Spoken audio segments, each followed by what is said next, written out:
I'd like to welcome everybody to Natural Gas to Power Ships, Trains, and Trucks, free webinar hosted by the Southern California Gas Company and the South Coast Air Quality Management District. The webinar is organized to highlight the rapidly growing opportunity for natural gas as a cleaner alternative to power ships, trains, heavy-duty trucks, and other high horsepower equipment associated with goods movement. This webinar is one of a continuing series of events focusing on showcasing the role natural gas and natural gas fuel technologies can play as a cleaner, more cost-effective alternative to conventional fuels in these operations.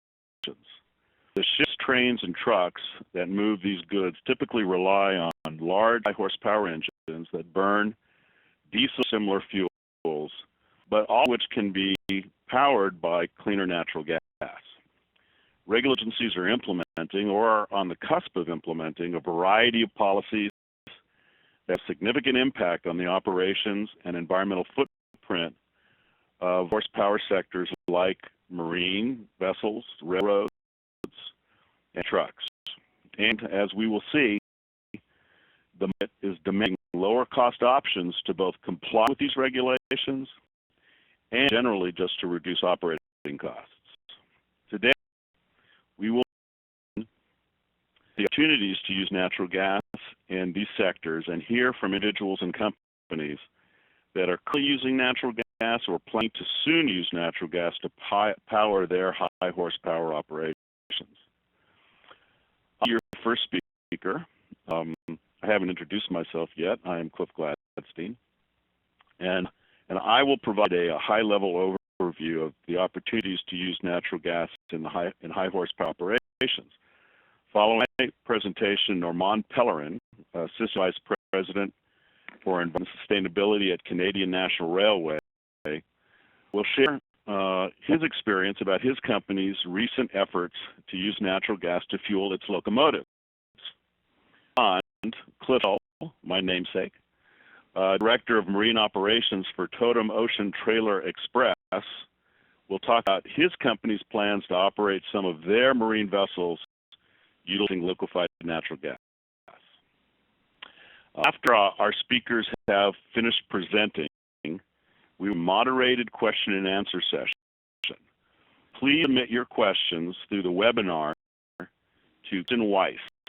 You send messages and questions to her using the dialog box on the upper right-hand corner of the webinar page. What you do is you see the box that says "to" next to it. You click on the down arrow. You select her name. The list of participants. Immediately below that, you see another dialog box where you could actually write a question. And to the right of that is the send button, and that's where you send the question to Kristen. As the moderator, I will pose the questions to our panelists, who will share their responses with all of you. Before we begin, I'd like to thank our two co-hosts for today's program and tell you a little bit about them: South Coast Air Quality Management District and the Southern California Gas Company. Southern California Gas Company, also known as SoCal Gas, has bring clean, safe, and reliable natural gas to its customers for more than 140 years.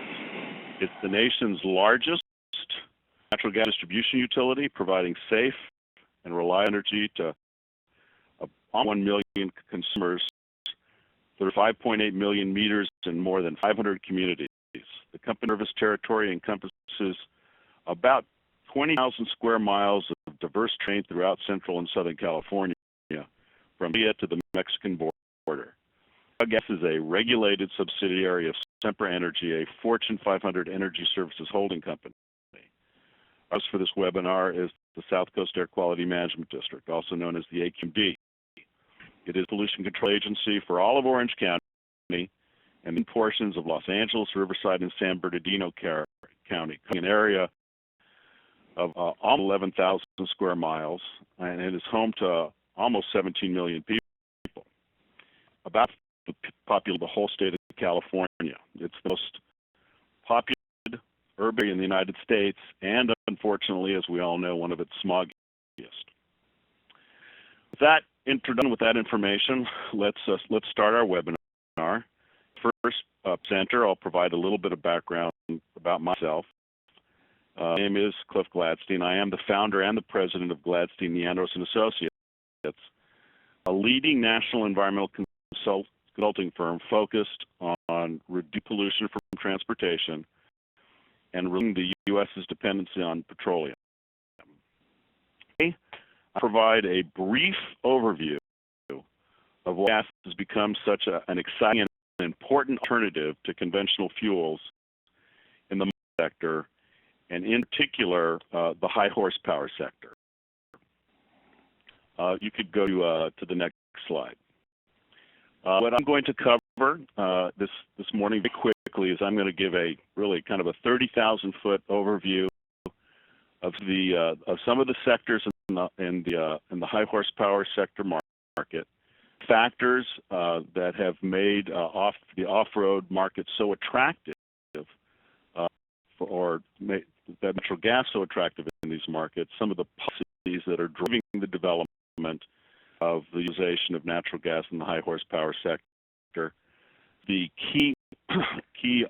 some of these key sectors, some of the key players, and then after I provide that overview, we'll then hear from our speakers on two of the largest high horsepower sectors, rail and marine. I think we all are pretty familiar with why we are undergoing a radical change in energy marketplaces today here in the United States. It's all due to the danger of unconventional fossil fuel production, in particular unconventional gas production, where fracking and horizontal drilling and other advanced exploration and production technologies have radically altered the marketplace. This not only altered the prospects for natural gas and petroleum in the United States, but as we've heard recently from several reports, has placed the United States on a path to energy independence, something that was really fathomable just a few years ago. The supply, this massive supply of natural gas has done several things, and that's clearly represented by this first graphic here from the information provided to us by the U.S. Energy Information Agency, and it is create a wide delta between the prices of conventional fuels, represented here by the red line, which is distillates, diesel, and blue line, which is the residual fuels primarily used in the mobile sector, and line, natural gas. This clearly demonstrates that not only will natural gas be substantially less expensive on an energy content basis than either residual or distillate fuels, but that these lower prices will be sustained well in the future. This graphic goes out to 2035. Next slide. Here in this table, you can actually see the numbers of the distribution. Next slide, please. Go on, please. There we go. Here's the table that I was referring to. This is the data that was graphic in the line chart, where you can see the incredible differences on an energy content basis between natural gas and distillates. And this kind of sets the stage as to why natural gas is enjoying something of a renaissance, not only, of course, in the power generation sector, but certainly in the transportation sector as well. Next slide. And all very familiar with the advances that have taken place in utilizing natural gas in on-road equipment, particularly heavy-duty trucks. This presents just a few of the companies that are utilizing natural gas in goods movement. What's not represented here, of course, are all of the transit agencies and all of the waste management agencies also utilizing natural gas in the sector.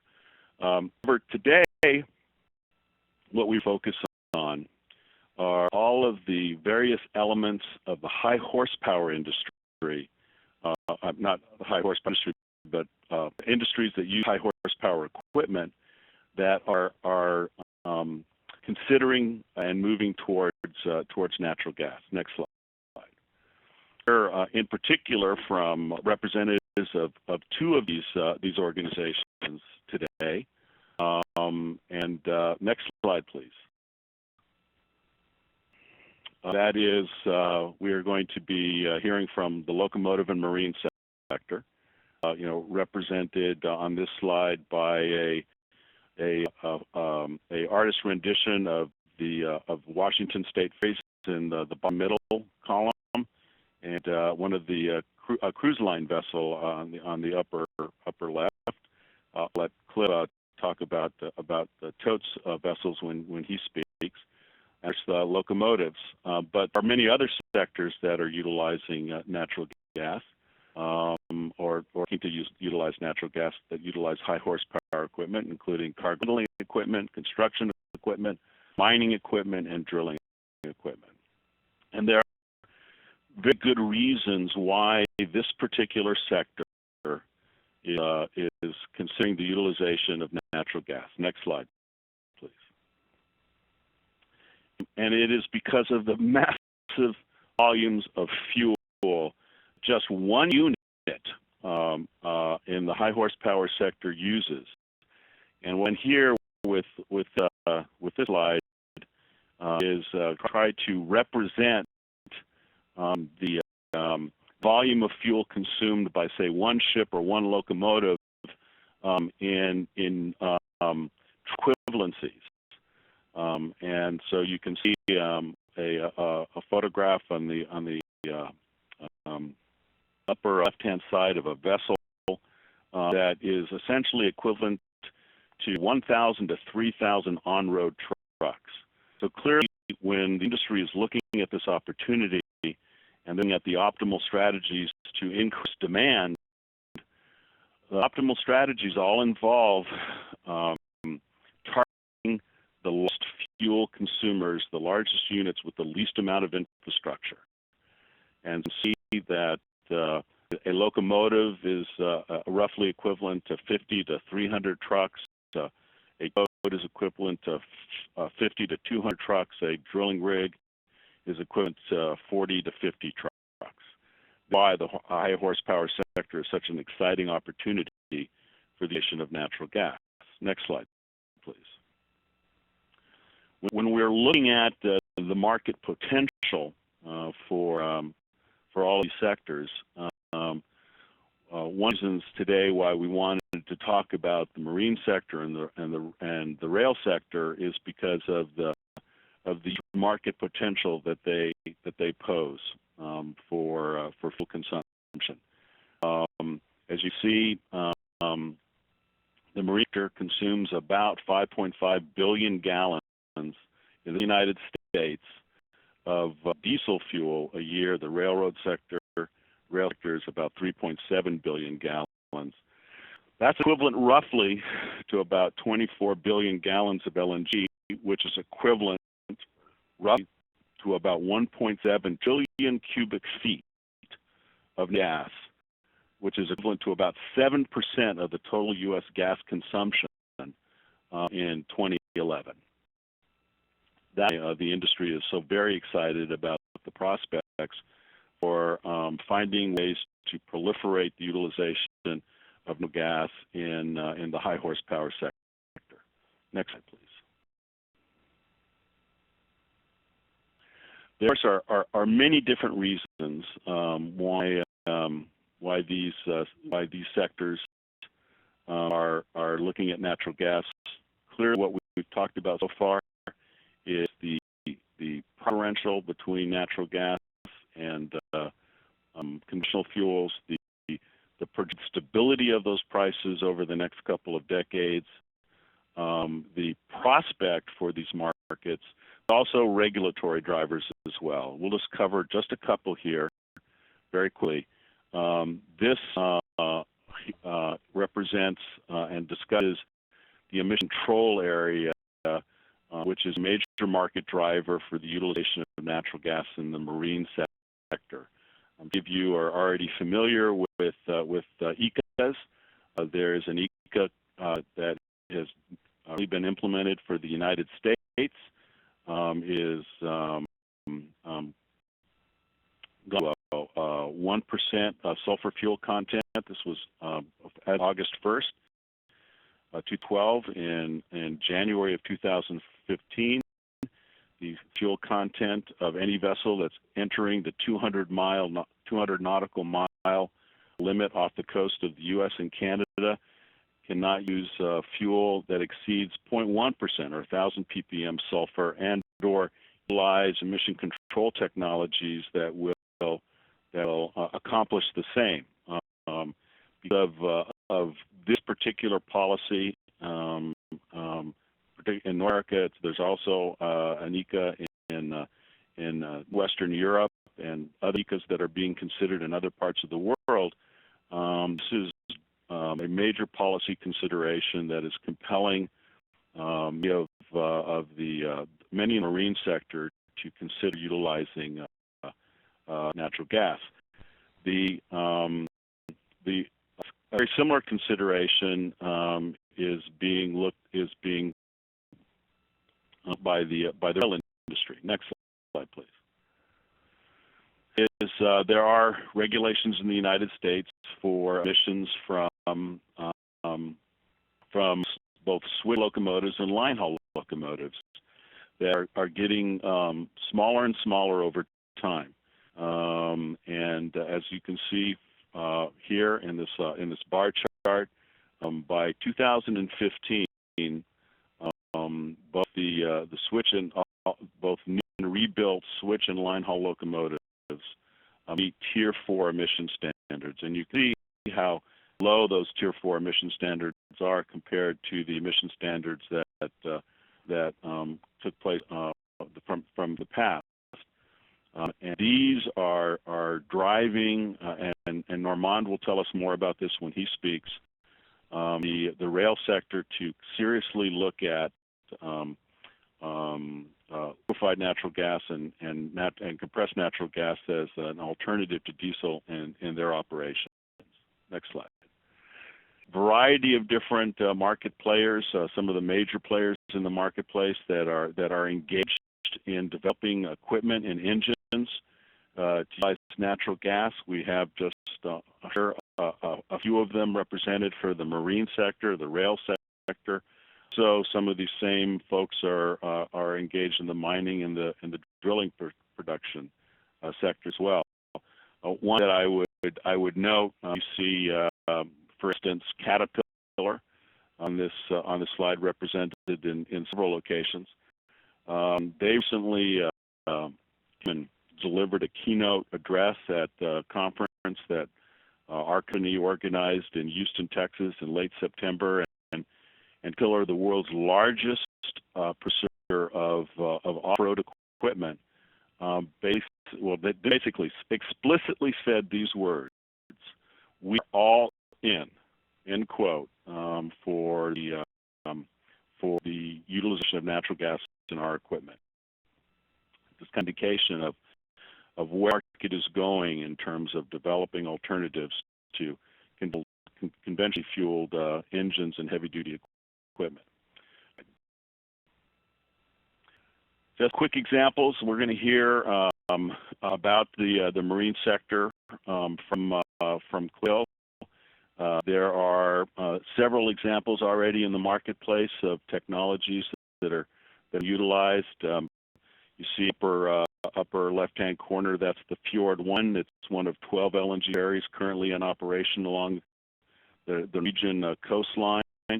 Immediately to the right at is a brownwater boat, new boats that the tugboats, the push boats, the pull boats that operate in the nation's rivers. Very natural gas opportunity there. In the lower is an artist rendition of the Washington State Ferry's Issaquah class, and this is an artist rendition of what it's going to look like when they have LNG tanks. If you look very closely, you can see that there's between the stacks in the middle of the upper deck of the ship, there's an LNG tank. The middle photograph is also an artist rendition of the Harvey Gulf. Recently announced the order of their 5th LNG offshore service vessel. These are going to be operating between Louisiana and the offshore platforms that are producing natural gas and oil in the Gulf of Mexico. And of course, on the bottom left is one of tow ships that we're going to be hearing much more from Cliff Hill about. Next slide. Market for natural gas is growing rapidly. You see here that some of the major there's projections for the volume of natural gas in the marine sector to jump dramatically over years. This is a projection from DNV. They project that it will be about 4 to 7 million metric tons of LNG by the end of this particular decade. 4 to 7 million metric tons is equal to 2.5 to 4.4 billion gallons of LNG. Next slide. Others are predicting a huge run-up in the market in natural gas as well. MEC Intelligence has predicted that there'll be 10,000 LNG vessels by the end of this decade. That's out of about 90,000 worldwide. Cambridge Energy Research Associates, an organization which is probably known to many of you, projects that by 2030, 65 million metric tons of LNG will be used in the marine sector. That's about almost between a fifth and a fourth of the projected demand, marine fuel demand in that time. Next slide. The Northwest Class 1 railroads consume about 3.7 billion gallons of diesel a year, and a typical line locomotive can burn about 250,000 gallons of diesel a year. And in consequence, that's why this sector is seriously looking at the utilization of cleaner and less costly alternatives to natural gas. This is a photograph of one of Mon's locomotives that he'll be talking to us about in a few moments. Next slide. There are many players in the market that provide fuel. We talked a little bit earlier about some of the manufacturers. Here are some of the fuel providers. Just one thing that I'd like to point out about this slide, when we're looking at LNG fuel providers and under the exploration and production element, some of the companies that are part of America's Natural Gas Alliance, these are the companies that are taking the lead in promoting natural gas as a transportation fuel. But I just want to point out to the audience that of all of these companies, at this point in time, really only in Canada is actually delivering natural gas to customers, provide natural gas directly to customers. These other companies are very active in the policy arena and in the development arena, trying to encourage the utilization of natural gas in transportation, which is why I wanted to include them on this slide here. Next slide. So, in conclusion, just in summary, natural gas we anticipate is going to be a stable and low-cost alternative to petroleum-based fuels for the foreseeable future. Besides economics, there are some very compelling regulatory drivers that are helping pull natural gas into these key markets. And of course, besides those economics, it is the need for alternatives to petroleum and lower emission alternatives. And as a substitute for diesel, the gas in ships and trains help dramatically reduce emissions in these sectors. And we're going to hear more about that as we hear from our next speakers. I would like now to introduce our next speaker, but remind everyone that before moving on, to please remember to submit your questions for the moderated question and answer that will be in after our last presenter, who's going to be Cliff Hill. And remember how to submit your questions and submit them to Kristen Weiss by identifying her in the pull-down menu next to send. Write your question in the gray dialog box immediately below that, and then click on send, and we will get all of your questions. Our next is Normand Pellerin, who is currently the Assistant Vice President for Environment and Sustainability for the Canadian National Railway. In this position, Mr. Pellerin holds overall responsibility for all of the environmental matters and regulations for the Canadian National Railway's corporate environmental and sustainability programs and policies. Canadian National Railway is one of the largest railways in North America. It is testing 2 diesel-electric locomotives retrofitted to run less costly and less polluting natural gas. These trials are underway on a 300-mile run north of Edmonton to Fort McMurray, Canada. Normand is going to provide us with some additional information on the company's decision to try natural gas and discuss with us the status of the trials that they are currently undergoing. With that, Normand, I hand it over to you for you to do your presentation. Thank you, everyone. Hope you can hear me. For who are on the West Coast, it's good morning, and since I'm on the East Coast, it's good afternoon anyway.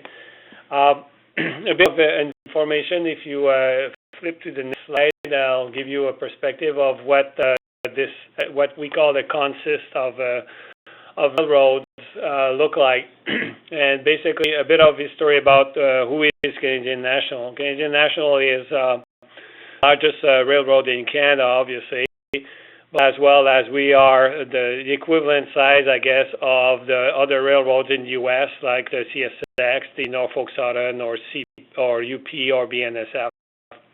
And the reason why we are so, I guess, present in the marketplace is because we are going across Canada from coast to coast, obviously, but we have a major participation of our traffic going to the Midwest of the U.S., all the way from Minnesota all the way down to Louisiana, and we are basically the referee between the 4 major railroads, 2 in the west and 2 in the east, and we do all of our interconnection with these railroads mainly in Chicago and Memphis as well. So what you have here on the first slide is what the test trial looks like right now.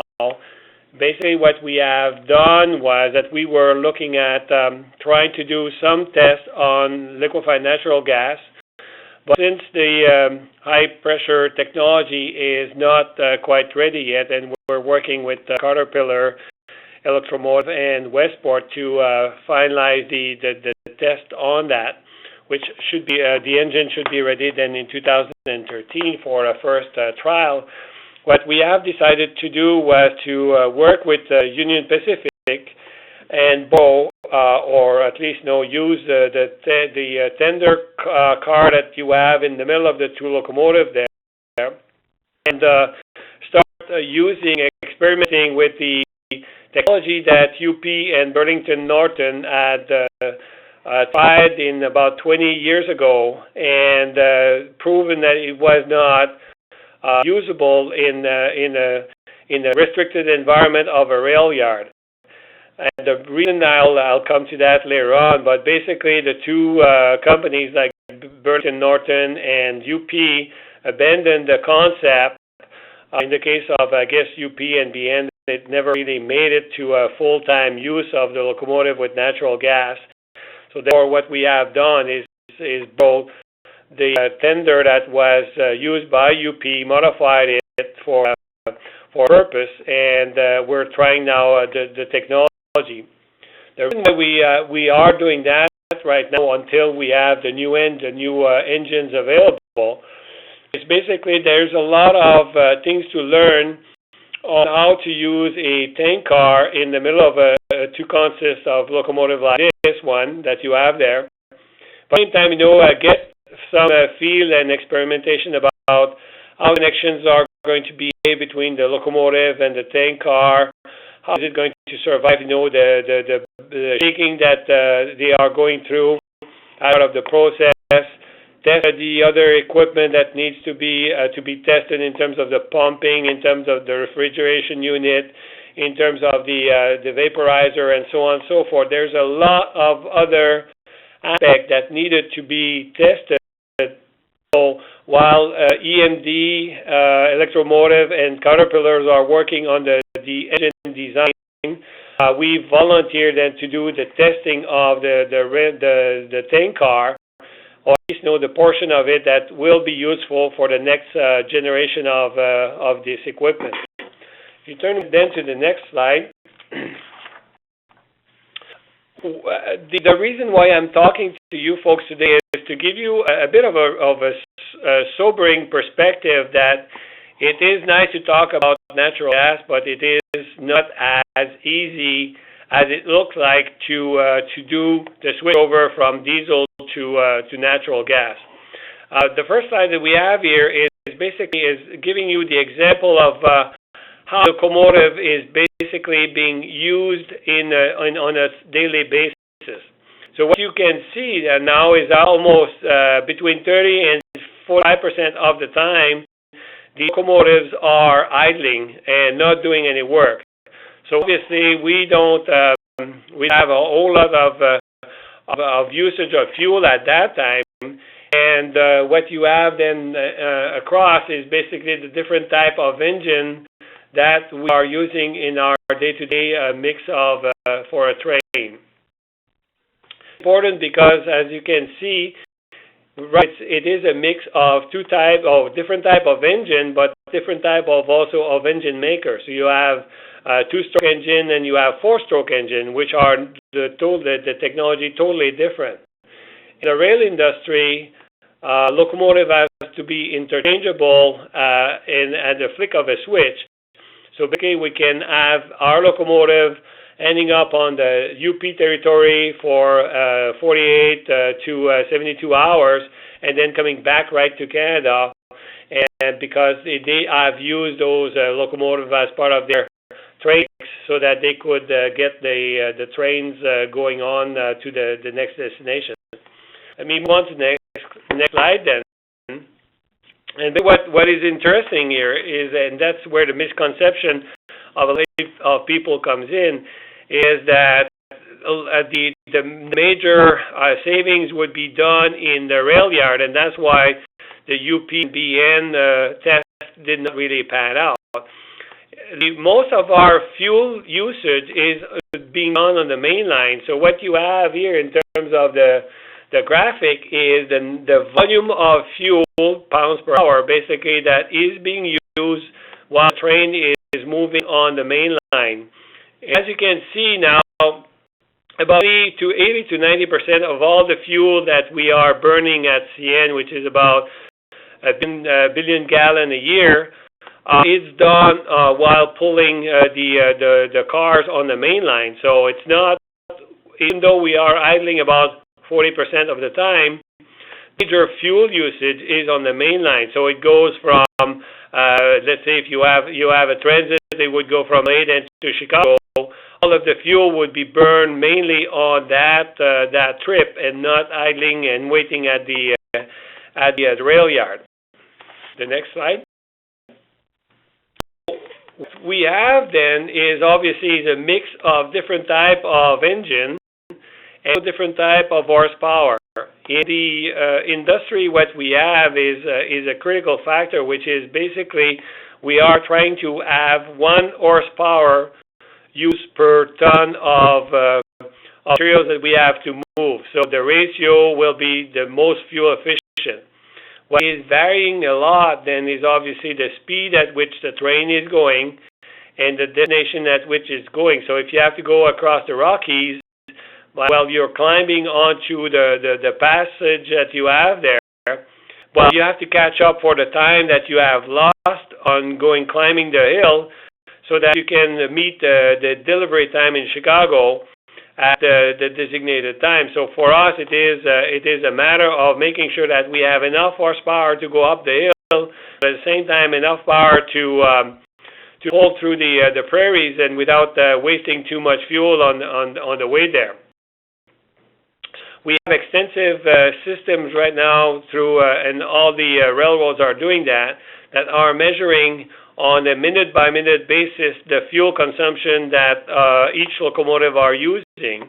And that gives us a pretty good understanding as to where it is being used, how it's being wasted, and how it's being, what modification that we can do to make it more fuel efficient. Next slide. So looking at what we have, what we were facing, we are looking at the fact that, as it was presented before, that the fuel, in terms of diesel, the price will still go up for quite a while, and we don't see any kind of reprieve in coming down. However, what we are seeing here is, and it's important for us, is that diesel and natural gas are not the same thing. And the power that you get from diesel is much higher than what you get from natural gas. So there are some give and take to take place in this whole transition. And at the same time, having to keep in mind that the emissions requirements are becoming tighter, like we talked about before, the cleanness of the burning as well. And so the ability of the gas to be operating at very high horsepower. So for us, all of these aspects are extremely critical. See, because we have a large fleet, all the railroads have thousands and thousands of locomotives.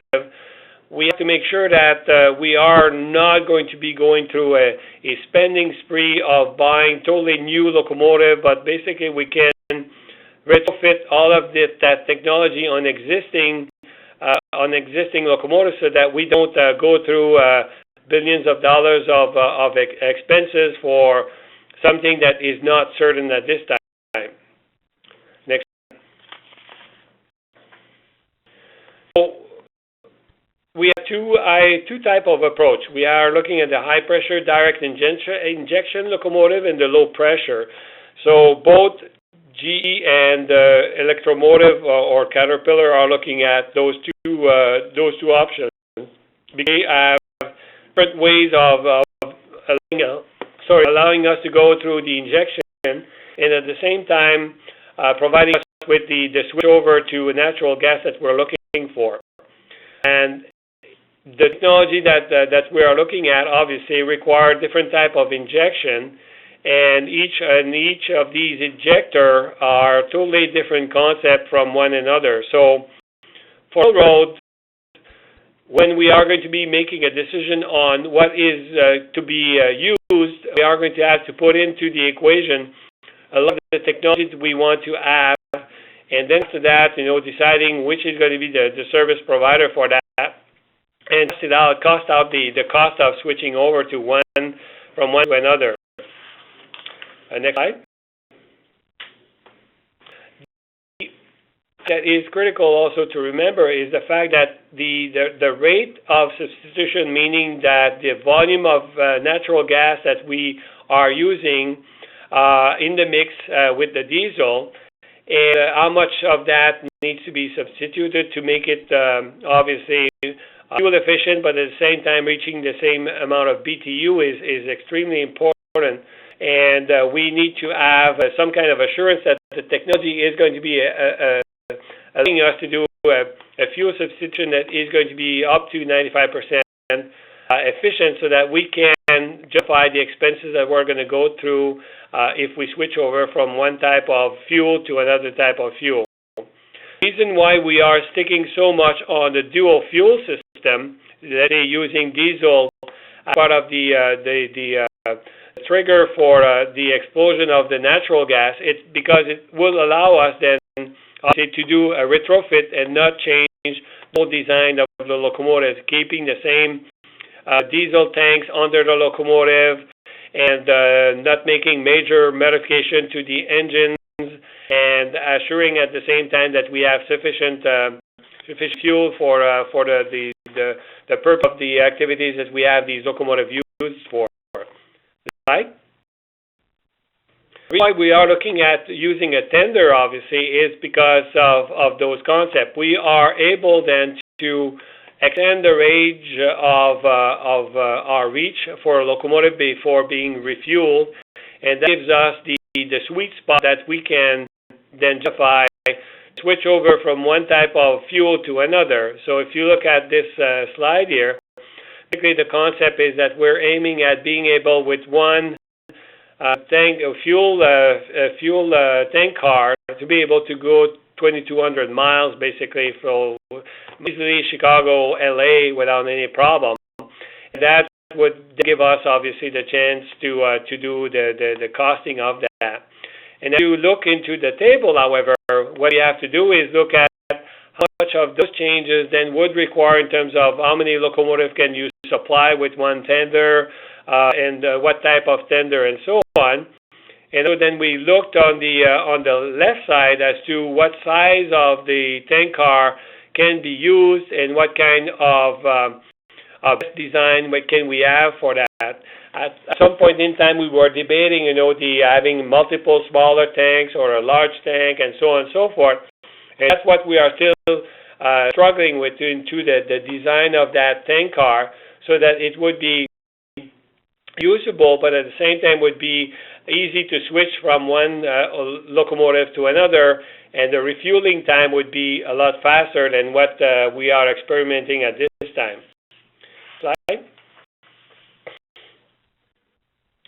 When we are looking at the tender, for example, we're looking at the speed at which it can be reloaded, the type, the size, obviously, the locations of the compressor pumps, because do you put it on the locomotive, do you put it on the tank car, the heat exchanger, and all of these components that needs to be modified. And that's why I was talking about earlier on. It's nice to talk about switching from one type of fuel to another, but there are so many conditions to be put into this thinking that all of these are just a small example of what we looked at. If we look at the next slide, go even in more detail about what is it that are to be the key factor.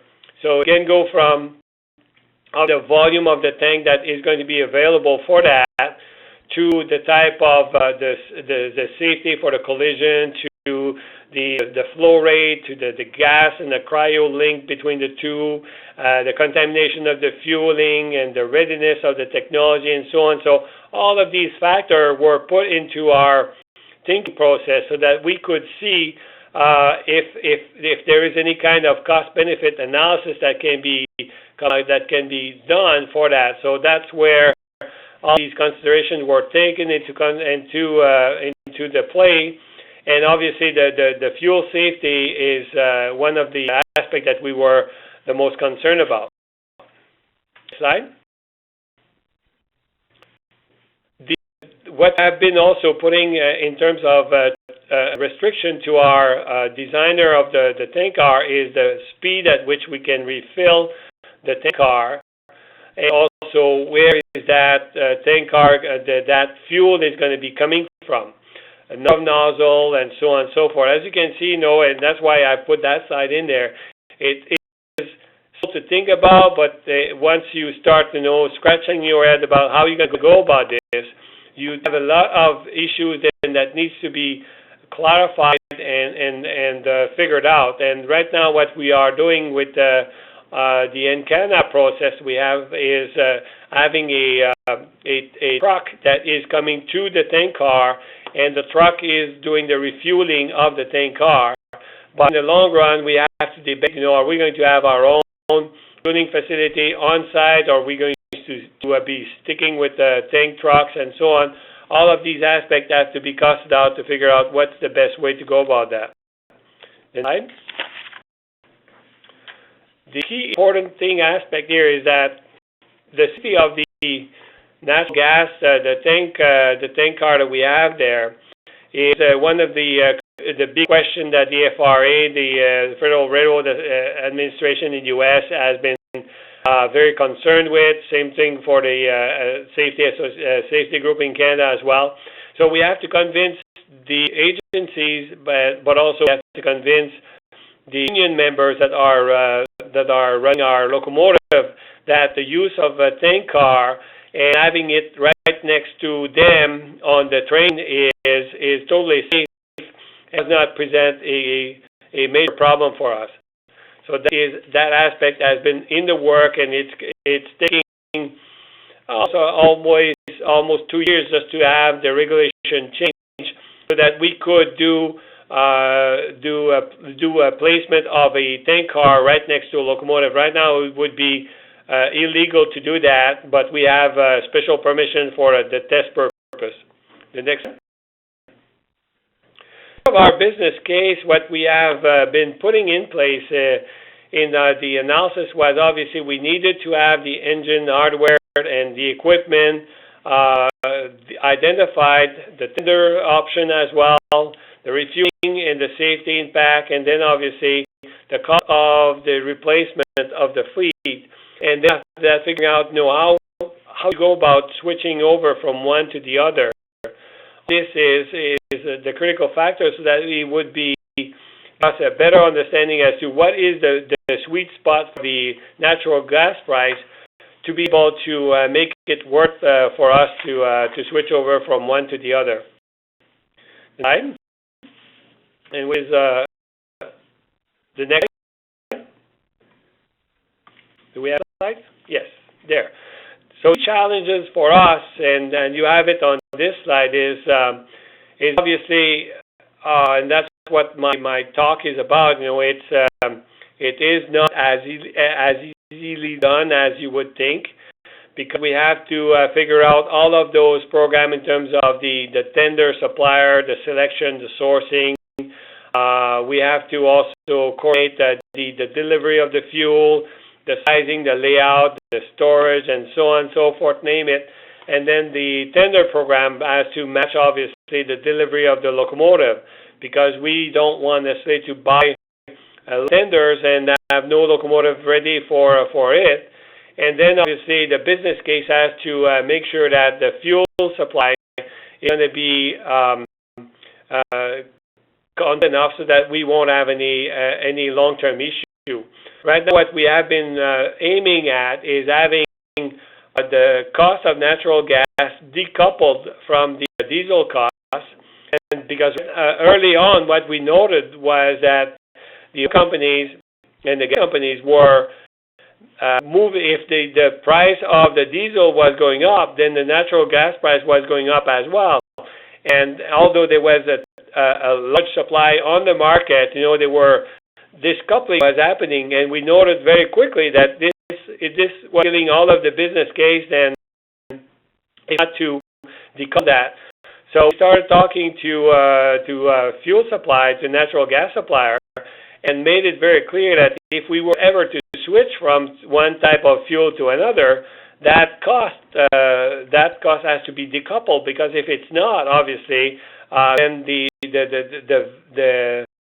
effect of the finance of refinancing the whole fleet doesn't make any sense anymore. So many of our suppliers have approached us, and they have guaranteed us that yes, the decoupling is happening, that diesel or oil is not going to be, even if it increases, it's not going to be affecting seriously the price of natural gas, so therefore we can come up with a long-term contract with these folks and guarantee a price differential that is going to be then supporting our business case. In all, to say that it is a very complex process to go through if we want to switch from one type of engine to another, and at the same time, because railways are so close to each other, we have to make sure that if one company does it, then the others are going to be also embarking on that. So if I does the switch over, They will have to make sure also that the standard that the other railroads are going to be using, like the Burlington Northern or the UP, are going to be the same, so that if they receive a locomotive that is coming from Canada, or if we are receiving one that is coming from the U.S., that we will be able to refuel them, but then we'll be able to use so that we can return them at a later time onto their system, and not having any kind of inability to service the locomotive as they are going to be showing up in our yards. So, all to say that it is a challenge. It's doable, but it is very important that people don't have in mind that it's just as simple as switching from one type of fuel to another. There are so many other considerations to include in this process that switch over for us, the calculation would be, it would cost about 5 to 8 years to do a switch over whenever we are going to be deciding to do that. So that is all I had to present to you folks today, and if you have any questions, please send them in, and we'll try to answer them. Thank you. Thanks, Normand. Really appreciate it. Very good presentation. Before we move on to our next presenter, I'd just like to remind everybody to submit your questions to the moderated Q&A that will begin after Cliff does his presentation. And for those of you who are only listening to the audio, please you can submit your questions directly to us if you send email to Kristen at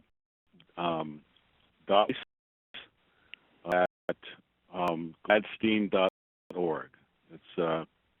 It's Kristen Weiss, and Weiss is spelled Weiss at Gladstein, GLADSTIN.org. So you can send your questions in as well. Our next presenter is Cliff Hill, who is the Director of Marine Operations at Totem Ocean Trailer Express, which is also known as TOTE. TOTE is a premier provider of ocean transportation services between the ports of Anchorage, Alaska, and Tacoma, Washington. As you are probably aware, TOTE is currently working to convert its Orca-class vessels, and that's an Orca-class vessel that you see on your screen right now, to utilize liquefied natural gas. In addition to exceeding the sulfur reduction goals of the ECA, the North American ECA, 95%, these, when they're converted, will achieve significant emission reductions and all of the other pollutants, including particulate matter, NOx, and carbon dioxide. Being the vessels that TOTE is going to be deploying amongst the cleanest in the world. It's also made some other major announcements recently, but I'll leave it to Cliff to cover all of that in his presentation. Cliff, please proceed. Thanks for the introduction. This is my first WebEx conference, and with eye contact, it's a little bit hard to know following along, but we'll go for it. And just let me say that Normand his presentation is very interesting, and I see a lot of parallels between their process and our process, and I'm sure you'll see the same thing as we go along. As said, we operate between Tacoma and Anchorage, Alaska, two vessels. They're about 825 foot. The vessel you're looking at there on the screen, that's out front of Anchorage in the harbor. Next, please. So we're, just to give you a little background on TOTE, we're part of a larger organization. Our owners, Salt Chuck Resources, have different lines of business. If you look at the left, we're the shipping and logistics, marine resources, petroleum distribution, have real estate, and a little air cargo business as well. And our owners, we're a privately held company, and our owners, I have to say, have that we would accomplish this change in fuels and I'll go into the reasons for that. But I have to say that they're heavily interested in taking on this risk. And please. Niche Ro-Ro liner service back and forth to Alaska. We operate with a very quick turnaround. That's part of our business model. Our speed is about 10 hours in port, and we handle all kinds of cargo. If you look to the right there, you'll see where we've got military vehicles, helicopters. We haul people's RVs back and forth and do any number of things. One of the things that's important about this and why LNG works for us and maybe not work for others is we are what I would describe as more or less a 3-day ferry ride to Anchorage and then back when we return to the same port. So unlike many stations where they're going all over the world and calling in different ports, we only operate in between these two ports. So we come back to Tacoma every week and fuel. With volume of LNG, the volume over liquids, I would say that in other words, it would be more difficult than for us. Not impossible, and certainly when the infrastructure is built out, it'll be more possible. Next slide, please. The service and, like I say, a weekly round trip. Next slide. To talk about this in terms of how we got here, the various options we looked at, and then our selected solution to the as I say problem here. So the North American ECA been coming at us for some time, and you could see it coming, and we looking at it, and then when it was finally that it was going to be a 200-mile limit for the ECA. We thought it'd be maybe a 50-mile such as California had implemented, but then was pushed out to 200 miles, and it affected us. If you look at the map, you'll see that we're up in the corner of Washington there, and then the up to Alaska is within basically our operating zone, within that red line that designates the ECA. If you note at the bottom of the slide, this is also coming to Puerto Rico, so this is the reason for our other project, our new construction project as well. A few things about what an issue this is for us. Fuel are number one cost, and really the value proposition of our business is built on the lower cost of fuel that we could use in ocean transit. So these big the engines that we use, and business is all built up around this low cost residual fuel. Over the years, we've seen the cost differential between residual and distillate fuels close, but nevertheless, there is still a cost advantage there. And with the limits that the ECA is imposing, we would not be able to use that residual fuel as we modified the vessels to use other technology. Next slide, please. So methods of compliance. The first is to do nothing, and it's burn the fuel that's required the ECA, and that would be 1%. 1% sulfur fuel, or in 2015 use distillate. We estimated that the 1% would be a 40% premium over distillate. I'm not sure if that's even now. It may be more than that in our market. And then in 2015, we'd have to go to full distillate.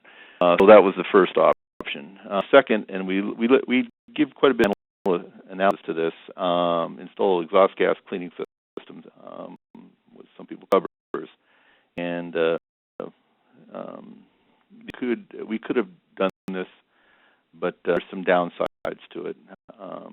It would increase our operating costs, and the waste stream from it's another issue.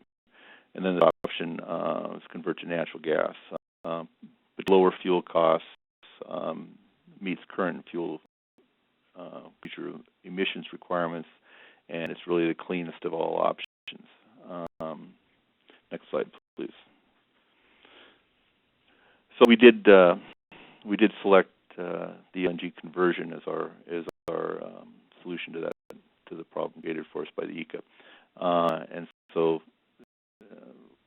we went through this process. And these are some of the points that we came out with. It's a secure and reliable fuel source. In other words, it's a U.S. Canadian fuel source, and it's not affected by international political variables. Technically feasible with our vessels. Talk about that later. Cost savings over other solutions, provides the greatest emission benefits, and looking at the community we live in, Tacoma, particularly with a pretty industrial base, we think that there's a greater opportunity for the community to improve the overall emissions profiles of the port operations and beyond. And just a note here that we began this analysis in 2010, and other people we kind of popped up on the radar screen. Summer that we were actually working on this. We were pretty quiet, and that was by design. So we didn't have to do a lot of actions before we were ready. Next slide, please. This is a fuel cost comparison tracking sheet that we kept for a number of months. And the point I want you to take away from this is the cost difference between the fuels. Bottom there, the lowest level at about $25 is a barrel. What we've got an MMBTU of natural gas to barrel equivalent of the same amount of energy as a barrel of residual or petroleum liquids. The top line there would be a distillate fuel. The middle two lines, as you can see, are that's the line is crude oil, and that's WTI, West Texas Intermediate pricing, and then the blue line is what we're paying for residual fuel. And there's always it's interesting the spread there between the WTI, but West Coast pricing, particularly Alaska North Slope oil, is higher. Like I think I want you to take away from this is that spread between the current fuel you're using and the barrel oil equivalent of natural gas. This is natural gas, not LNG. And so what we're working to do is to not increase our costs of operations. So we're trying very diligently to fit the cost of our of the gas into LNG and the conversion of our ship, capital costs and the operating costs and all of those increased costs that go with this into that space between those two lines. Next slide, please.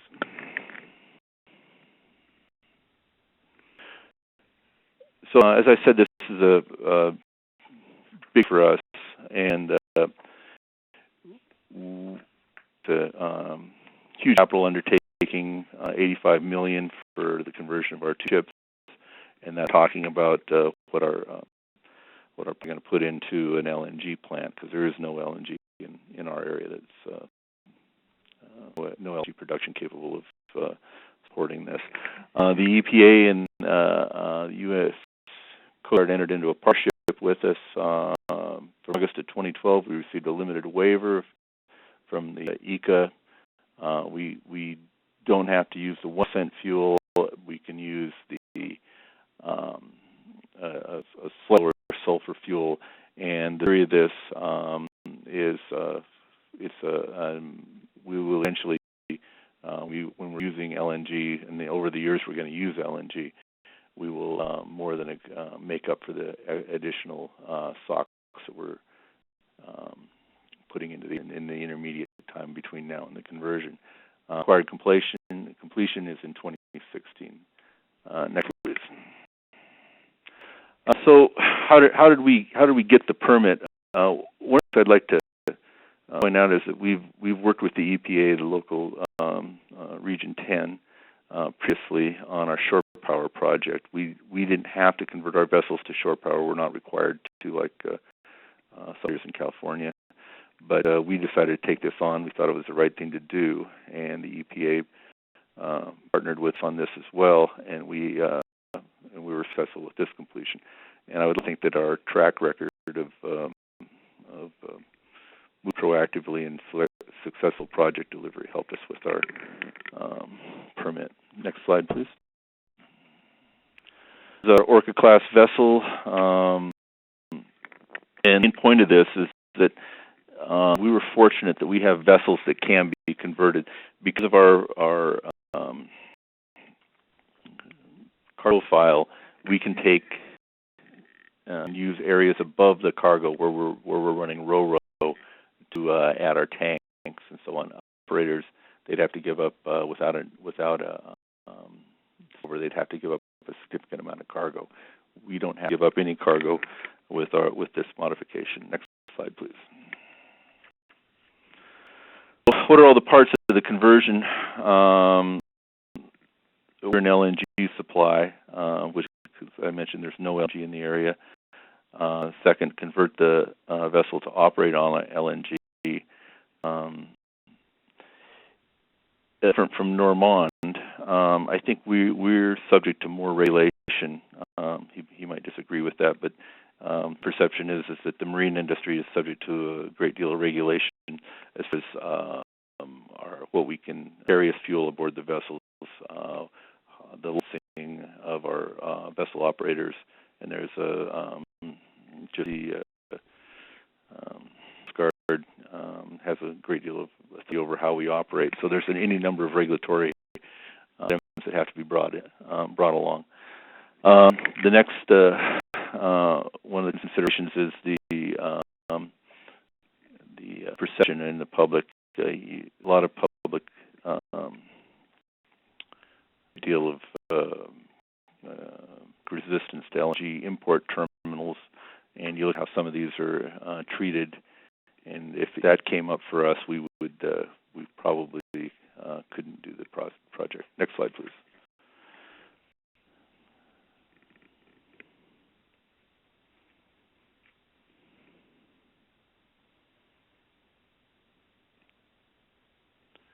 Another slide there? Yeah, just 1 second, Cliff.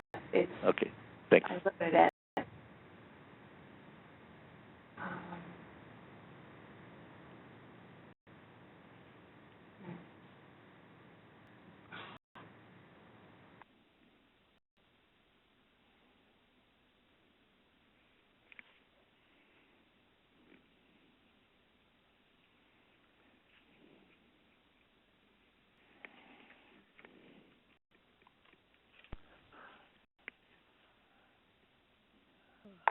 Yeah.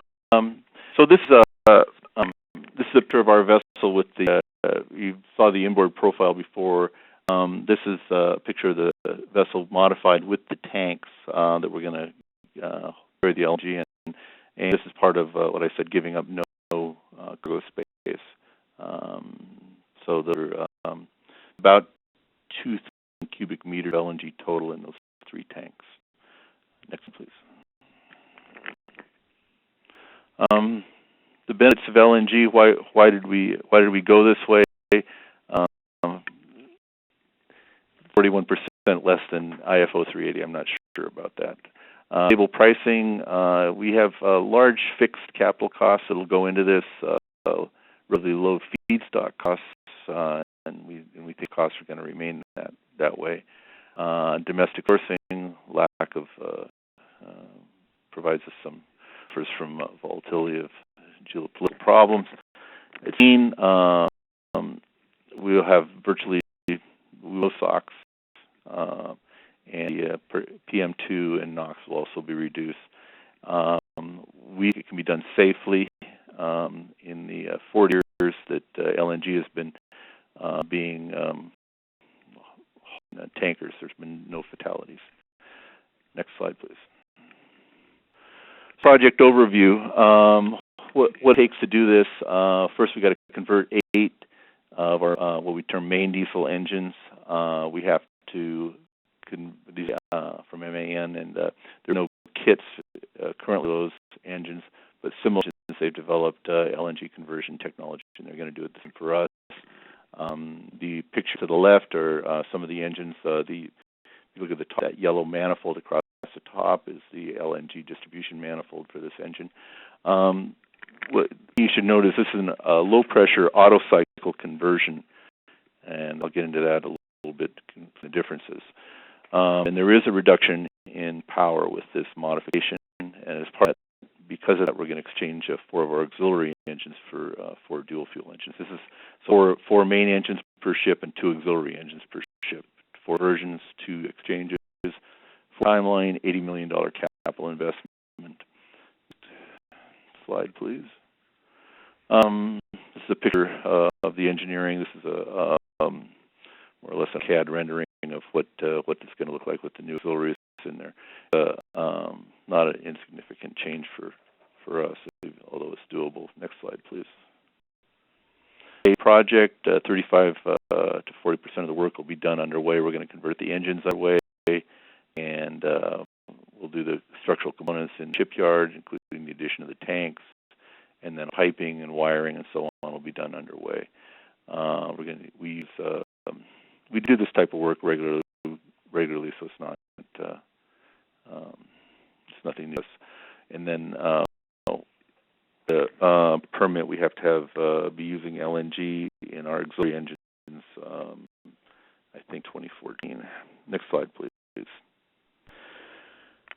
Some of the benefits we think of the project, as I mentioned earlier, is it'll by half source of LNG, it makes it more usable for other applications such as truck transportation, port units, and even tugboat conversion. Next slide. So the gas supply. We have to find a LNG provider, and we think the best option is to have a plant built in our area. We have enough use. You could talk in terms of using. We talk in terms of using something like 1 million gallons a week. Then it's too many trucks to drive from any distance. We looked at all types of different alternatives, and we eventually settled on Sound Energy. They're a local company with a good reputation. We think they have the model with the low cost of capital based on the utility model, and the LNG pricing model. This is something Normand referred to, that we wanted it built up from the cost, not down from the price of diesel. Next slide, please. I think we all know the environmental benefits of the conversion. Next slide.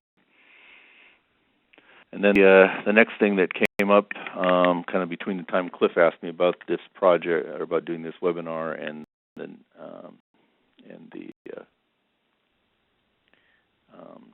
announcement of our new vessel project. This is we're going to build 2 new vessels for our Jacksonville to San Juan, Puerto Rico trade. These will be container ships, all new. Next slide. The purpose of the project is to replace existing steam vessels with new motors. The first container ships using LNG as fuel. And just to point out here, this is not the first cargo fueled by LNG. If you think of the LNG tankers out there, players all over the world, most of those are burning boil-off gas. Many of them operating diesel engines on boil-off gas. So it's not new technology, it's just a new application. And what is new is the first application is slow-speed cycle dual-fuel propulsion engine. That's the MAN MEGI engine. And this will probably provide all the benefits previously mentioned. Next slide. Picture, a little cutaway, shows the yellow areas at the aft end there. Upper are tanks, and below that you can see the engines, the slow-speed engine. It's a pretty simplified drawing, but it is simpler to do it on a new build. Next slide, please.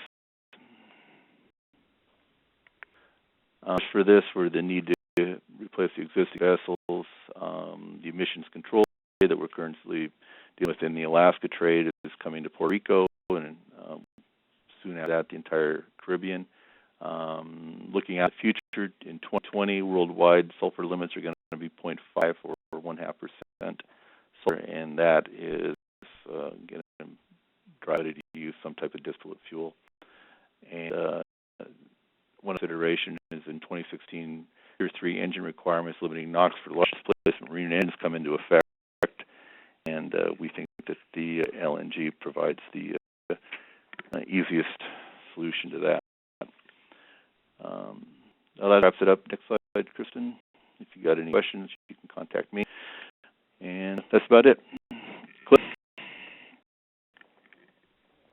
Thank you. Great presentation, and thank you, Normand, as well. So we'll move immediately in the time that is remaining to us into the questions that have been submitted to us by our attendees. One question that we've received from a lot of different people is and this is directed to both you, Cliff, and to Normand. Are there any issues with pertaining to LNG quality? The quality of the LNG utilized in your either your vessels or your locomotives, in terms of the content of methane, the content of some of the higher hydrocarbons that might burn a little hotter, inert content. Are there any issues that either of you face? And if yes, are you looking towards any sort of regulatory framework to help to define the quality of fuel that you receive? Cliff, why don't we start with you, and then Normand, you can jump in. Yes, there is an issue. One of the good things about what we're taking our product will come off of a pipeline, so the push for the pipeline is pretty good. Second, when we go through the LNG process, the heavies, as they say, butane and propane will be taken off, and they actually have a higher market value, so those can be sold. So two will come off and anyway eliminated from the stream. And what we've seen and what Puget Energy has indicated is that our gas, our LNG supply will be intercompatible with the engines. One consideration between the high pressure and the low pressure systems. The high pressure diesel cycle LNG or natural gas injection systems are less key about the fuel. That's one benefit of that system.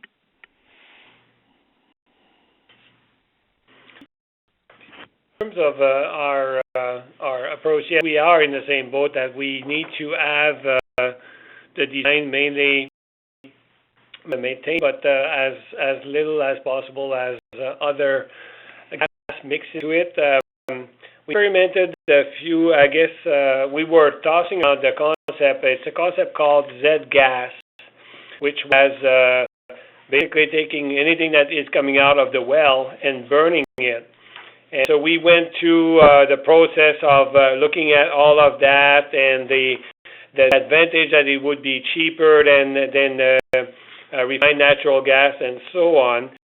And after looking at all of the pros and cons of that approach, we've decided that it was better to require from our supplier to have a clean natural gas to us, and that we would therefore be able to focus on having a clean burn with a clean technology, not having any kinds of other gas being mixed in there, so that it would create some kind of finger pointing as to what is going wrong, or why is it that you don't get enough power on such a burn, and so on and so forth. So having a clean source is key to all of the concepts that we've been working on.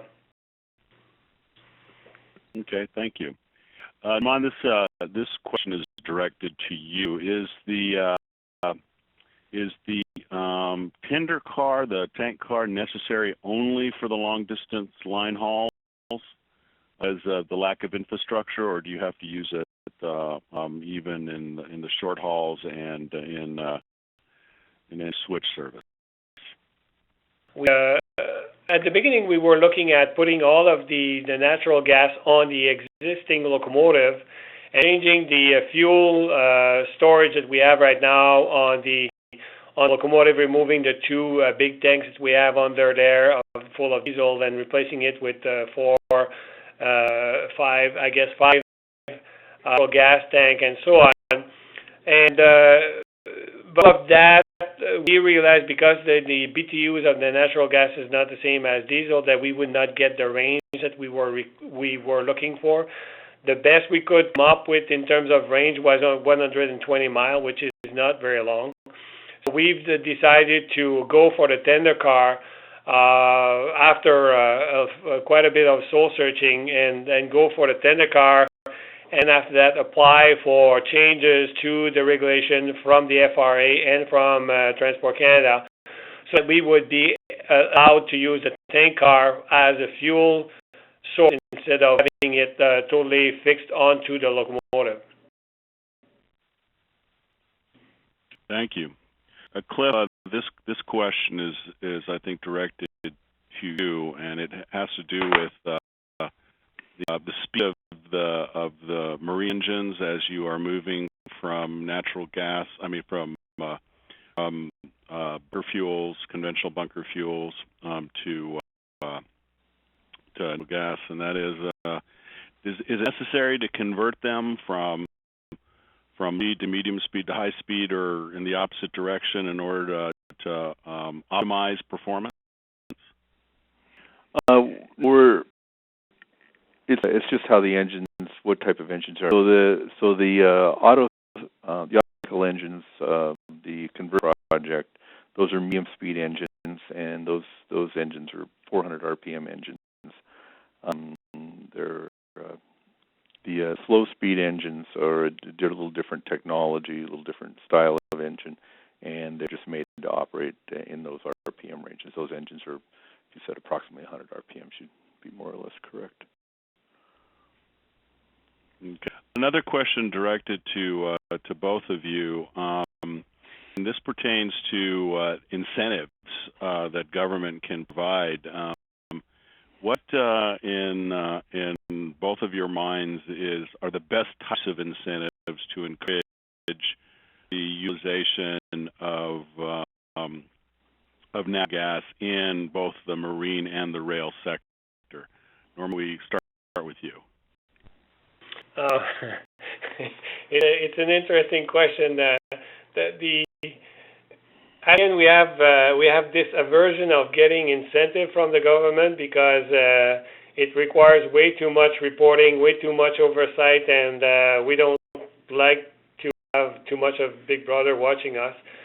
However, we have been, very interested in supporting smaller companies that have good products that are coming out from their research and their lab and their testing, like the Westport technology that we have been supporting, and have them basically go through the request for the funding and so on, and be then participating in as an approach as in-kind concept, whereby we are a partner to this process, but we don't get funding. So that gives us the much more liberty.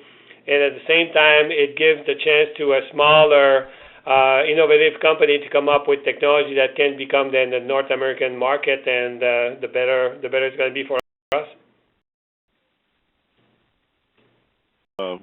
Any comments? Well, I'd like to say that the government has provided us an incentive in giving us our permit under the more regulations to do the conversion using the existing fuel until we can reach the conversion stage. If we didn't have that, I'm sure that we could have afforded to do this, because we would have taken a huge cost in our expenses, and our profits would have gone way. So that I don't think that it would have been viable. I'd like to say that the EPA, Coast Coast Guard. By having a set permit, that's really enabling us to do the project. So we've been given quite a bit already to do that. A quick follow-up on that, Cliff. Clearly, that was a kind of an unprecedented step. Have other vessel operators contacted you in regards to their interest in potentially obtaining a similar permit? And are you working with them? I've been contacted and kind of by other operators and kind of given them and I believe both the EPA and the Coast Guard have been contacted by their vessel operators looking to do the same thing, and they're it's an equal opportunity operation, so they're willing to do that for other operators. They just have to meet the similar requirements. Okay. Normand, thank you.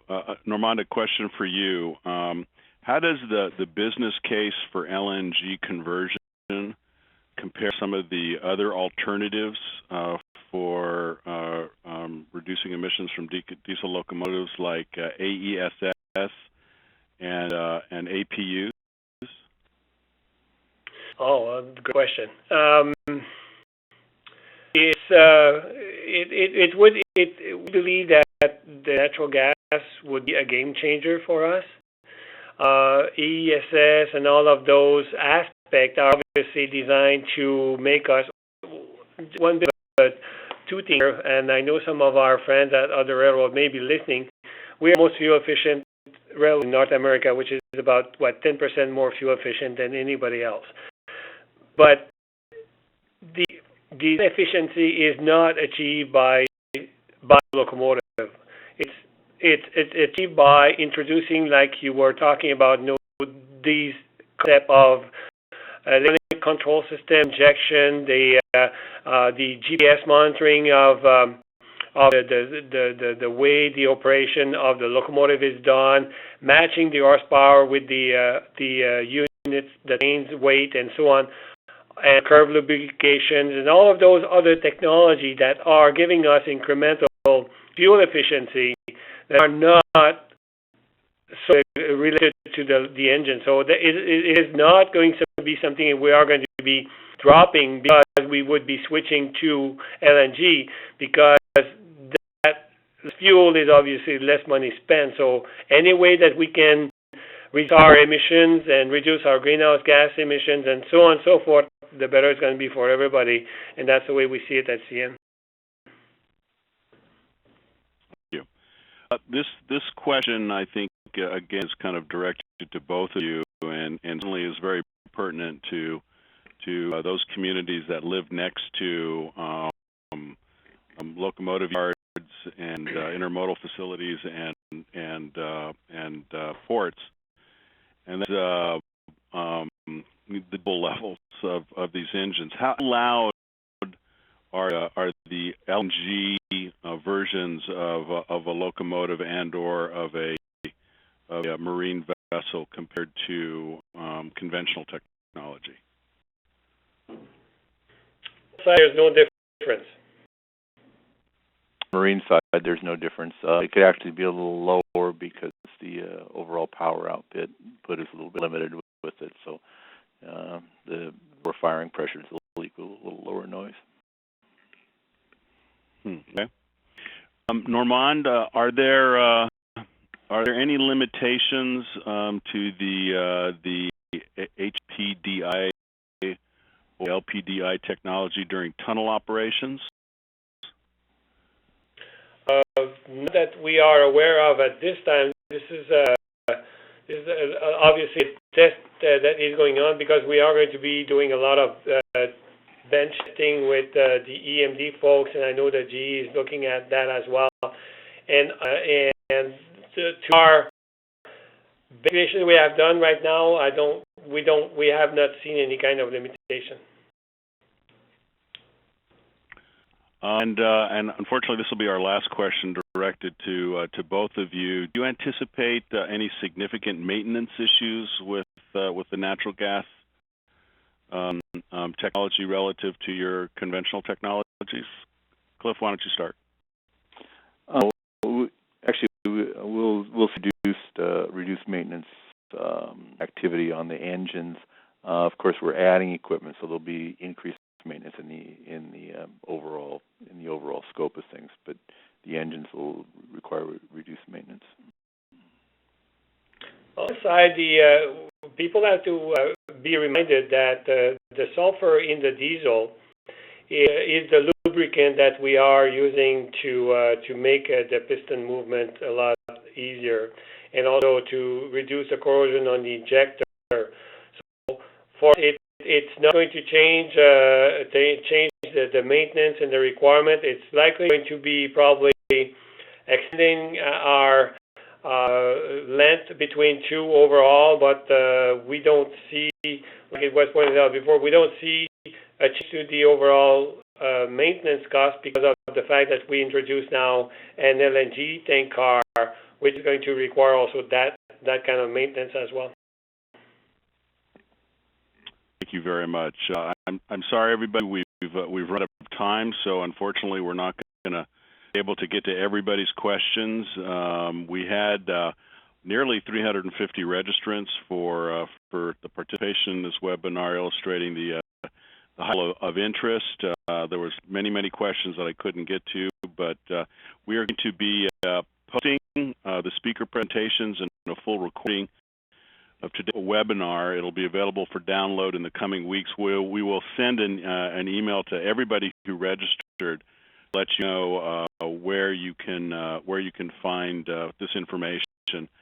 I'd like to thank, from the bottom of my heart, our two excellent speakers, Cliff Hill and Normand Pellerin, for two outstanding presentations today. I'd also like to thank our Southern California Gas Company and the South Air Quality Management Districts for making today's webinar possible.